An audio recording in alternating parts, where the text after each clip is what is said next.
আসসালামু আলাইকুম প্রিয় ভাই ও বোনেরা, আশা করি তোমরা সবাই ভালো আছো।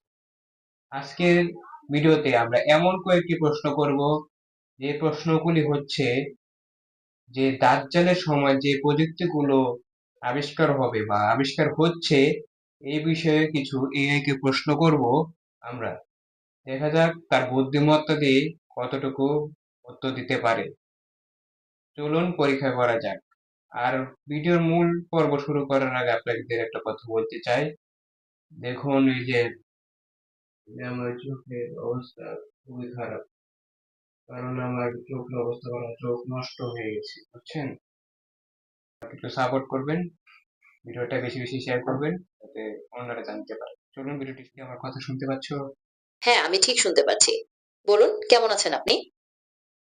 আলহামদুলিল্লাহ ভালো আছি। দাজ্জালের সময় মানুষকে প্রতারণা করার জন্য যে প্রযুক্তির কথা উল্লেখ আছে হাদিসে ও কোরআনে, আধুনিক এআই কি সেই বৈশিষ্ট্যগুলো পূরণ করতে চলেছে? দাজ্জাল সম্পর্কিত যে ভবিষ্যৎবাণীগুলো আছে, সেগুলোর সাথে আধুনিক এআই এর কিছু মিল পাওয়া যেতে পারে। যেমন এআই এর মাধ্যমে মানুষকে বিভ্রান্ত করা বা অলৌকিক কিছু দেখানোর ক্ষমতা। তবে এআই কি সেই বৈশিষ্ট্যগুলো পুরোপুরি পূরণ করতে চলেছে তা নিশ্চিতভাবে বলা যায় না। কারণ দাজ্জাল সম্পর্কিত যে ভবিষ্যৎবাণীগুলোতে শুধুমাত্র প্রযুক্তির উল্লেখ নেই, সেখানে আরো কিছু লক্ষণের কথাও বলা আছে। দাজ্জাল মানুষের সামনে জিনিস দেখিয়ে ধোঁকা দিবে, তাহলে কি আজকের দিনে এআই ভয়েস পথ তৈরি করছে? দাজ্জালের আবির্ভাব সম্পর্কে হাদিসে যে বর্ণনা রয়েছে, তাতে সৃষ্টির শুরু থেকে কিয়ামত পর্যন্ত তার চেয়ে বড় ফিতনা আর হবে না বলে উল্লেখ করা হয়েছে।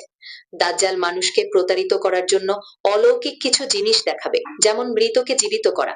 তবে এগুলো সবই হবে তার ম্যাজিক এবং আল্লাহর ইচ্ছায়। বর্তমান সময়ে এআই প্রযুক্তি দ্বারা নিখুঁত ভয়েস ক্লোনিং এর মাধ্যমে যে প্রতারণা করা হচ্ছে, তাকে দাজ্জালের প্রতারণার সাথে তুলনা করা যেতে পারে।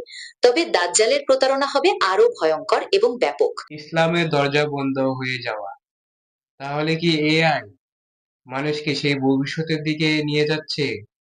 ইসলামে তওবার দরজা বন্ধ হয়ে যাওয়ার বিষয়টি কিয়ামতের পূর্ববর্তী কিছু বড় নিদর্শনের অন্তরম। এআই প্রযুক্তি তার নিজের অবস্থায় ভালো বা খারাপ হতে পারে, তবে এটিকে সরাসরি দাজ্জালের ফিতনার সাথে তুলনা করা ঠিক হবে না। বরং এআই কে আমরা একটি প্রযুক্তিগত উন্নয়ন হিসেবে দেখতে পারি, যেটি মানুষের বিভিন্ন কাজে সহায়তা করতে পারে। তবে এর অপব্যবহারের মাধ্যমে প্রতারণা বা বিভ্রান্তি সৃষ্টির সম্ভাবনাও রয়েছে। দাজ্জালের নিয়ন্ত্রিত থাকা বড় প্রযুক্তি বিগ টেক কোম্পানিগুলো এআই ডেভেলপমেন্ট তার ইঙ্গিত হতে পারে কিনা? দাজ্জাল এবং প্রযুক্তিকে একসাথে মেলানো একটা জটিল প্রশ্ন। অনেক মানুষই এই বিষয়ে চিন্তিত, বিশেষ করে বড় প্রযুক্তি কোম্পানিগুলোর এআই ডেভেলপমেন্টের কারণে।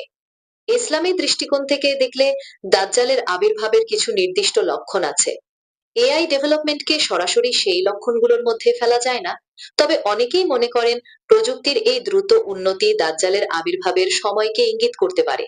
কারণ এই প্রযুক্তি মানুষকে বিভ্রান্ত করার ক্ষমতা রাখে। দাজ্জালের ফিতনা দ্রুত ছড়াবে, এখনকার এআই অ্যালগরিদম ও সোশ্যাল মিডিয়ার স্পিড কি সেই ভবিষ্যতের মতো? আপনার পর্যবেক্ষণটা অবশ্যই গুরুত্বপূর্ণ। বর্তমানে এআই অ্যালগোরিদম এবং সোশ্যাল মিডিয়ার দ্রুত গতিতে তথ্য প্রচারের ক্ষমতা দাজ্জালের ফিতনার দ্রুত বিস্তারের সাথে অনেকটাই মিলে যায়। হাদিসে দাজ্জালের গতির কথা যেভাবে বলা হয়েছে, আধুনিক প্রযুক্তি ঠিক সেভাবেই তথ্যকে এক নিমেষে পৃথিবীর এক প্রান্ত থেকে অন্য প্রান্তে পৌঁছে দিচ্ছে। প্রিয় বন্ধুরা, তোমরা শুনতে পেলে এআই এবং দাজ্জালের মধ্যে সম্পর্ক কেমন হতে পারে বা এর প্রযুক্তি কতটা ভয়াবহ হতে পারে। আশা করি তোমরা আমাকে সাপোর্ট করবে। ভিডিওটি বেশি বেশি শেয়ার করো, যাতে অন্যরা জানতে পারে। আসসালামু আলাইকুম।